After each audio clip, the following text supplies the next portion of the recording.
So cold, living in a body bag. Think I'm dreaming, 'cause I'm not feeling. I was using regular, I like to call them parallel fret basses, for a really long time, and it was just, the fifth string on those were always so muddy. Like I could get a really good bass tone from my higher four strings, but the low one always never sounded as good as the rest of the bass. And once I saw, you know, not only talking about you could get a straight piano tone throughout the entire instrument with these basses because of the fan fret, you know, and kind of going along with like how piano strings, the bass strings are usually longer, and it kind of just made sense. So I got my first Dingwall Combustion, was the rectangle pickups, back in 2014 or 2015.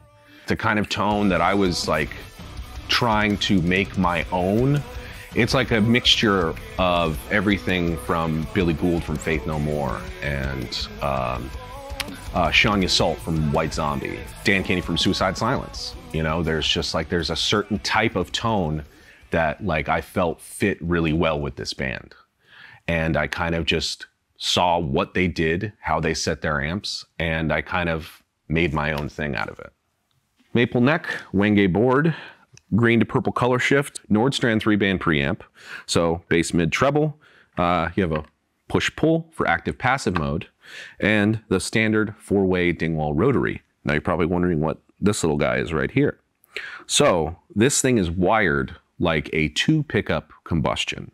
So you have all the way back, you have bridge, you have bridge and neck in parallel, you have bridge and neck in series, and you have neck only. Now, when you flip that up, that engages the middle pickup. So you can have middle and neck, massive humbucker, which is all three with these two in series. This is in parallel. All three in parallel. And you can get a really nice, like nasty music band type sound with the bridge all the way back and the middle pickup engaged. So up is on, down is off.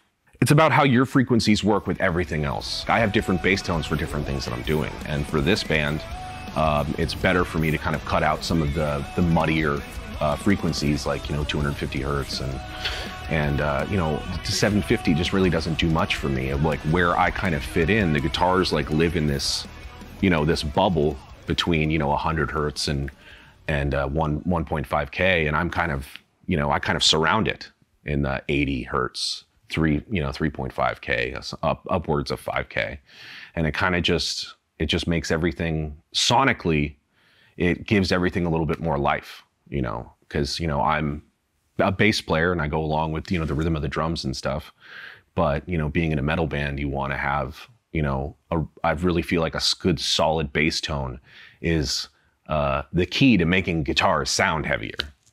I saw this car, because I'm from Los Angeles, it was a Lamborghini, and it had this green to purple color shift, matte color shift. Depending on how you look at the bass, it's a different color.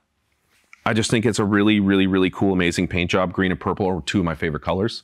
And I couldn't decide if I wanted green or purple. So why not both? I mean, having the conversation, you know, a few years ago with Sheldon, you know, I'm still kind of dumbfounded by it because it's such an amazing experience. And my stage left guitar player, Max Karen, he's a tech. And once I got the bass, I made sure that he looked at it and he was like, this thing's great, it's good to go. You know, with such a versatile band, I feel like I needed an instrument that could do everything. You know, I can get P bass tones out of this thing, I can get jazz bass tones out of this thing. I can get a really monster humbucker sound out of this thing that would literally blow PA speakers.